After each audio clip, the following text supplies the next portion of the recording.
হয় চাওক আমি উত্তৰ পূৰ্বাঞ্চল সংখ্যালঘু ছাত্ৰ সন্থা চমুকৈ নেমচু গোসাইগাঁও জিলা সমিতিৰ অন্তৰ্গত 2 নং বুঢ়ীচাটাম গাঁৱত আৰু লগতে চাপকাটাৰ পৰা মাটিয়াৰ পৰা বিভিন্ন জায়গাত যি হিল বালিৰ যি অবৈধ বেহা চলি আছে যি চলাই আছে ইয়াক আমি আজি ৰাইজৰ পৰা স্থানীয় ৰাইজৰ পৰা বিভিন্নজনে আমাক অভিযোগ কৰিছে। অভিযোগ কৰাৰ পিছত আমি ইহঁতক বাৰংবাৰ আমি মানা কৰিছো। মানা কৰাৰ পিছতো ইহঁতে ইমান ডাঙৰ ডাঙৰ গাঁত খুদি আছে। এইখিনি গাঁতৰ বাবে এই স্থানীয় ৰাইজৰ পৰা সন্মুখত এখন স্কুল আছে, সেই স্কুলখন মাজত পৰিছে।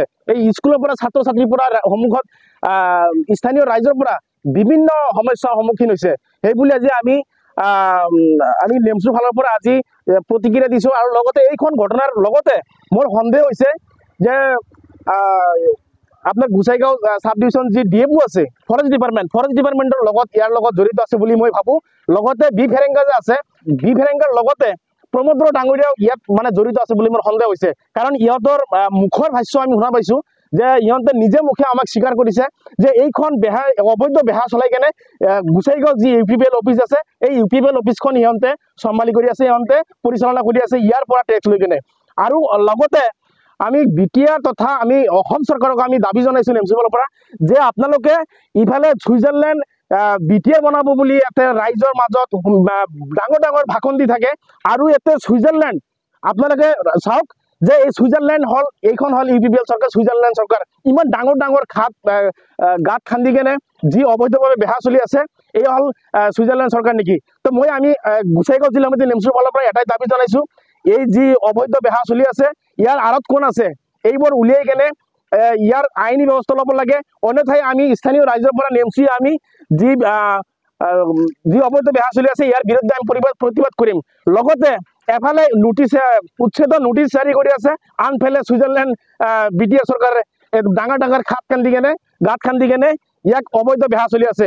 ইয়াক যদি অতি সোনকালে যদি চৰকাৰে যদি কাণ সাৰ নিদিয়ে আমি নেমচুৰ পাৰৰ পৰা লগতে স্থানীয় ৰাইজৰ পৰা আমি ইয়াতকৈ ভয়াৱহ আমি ফৰেষ্ট ডিপাৰ্টমেণ্টৰ অফিচ আমি ঘেৰাও কৰিবলৈ বাধ্য হ'ম। হয়, মই শুনা মতে ইয়াৰ লগত UPPL কৰ্মী লগতে গাঁওবুঢ়া ইয়াৰ আজাৰানী নামৰ গাঁওবুঢ়া আছে। এই আজাৰানী নামৰ গাঁওবুঢ়াৰ লগতে আৰু কেইজন UPPL কৰ্মী এটা জড়িত আছে বুলি মই শুনা পাইছোঁ। তো ওটা অবৈধই হইতেছে। ঘটনা হলো এটা তো 10 বছর আগে আসছিল ফরেস্ট মাটি, তখন লাহে লাহে যেমন খুঁড়িয়া মানে গোটায় মানে করবা লাগছে।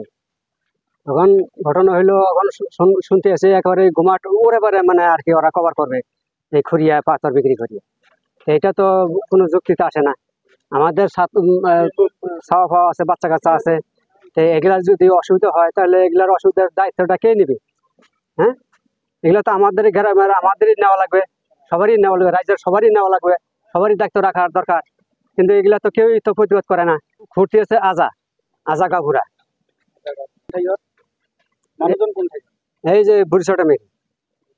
হ্যাঁ, নোটিশ তো এগুলা তো একবার মেরা গেছিল, লাল ঝান্ডা মেরা গেছিল সিল মেরা। কি যে মানে খোরা না খোরাটাই বেশি ভালো, মানে আমাদের অসুবিধা হবো ভবিষ্যতের চিন্তা করা লাগবে। এদিকে সামনে LP স্কুল আছে, ছাত্র যাওয়া আসা অসুবিধা হবো, রাস্তাঘাট ব্লক হয়ে গেছে গা।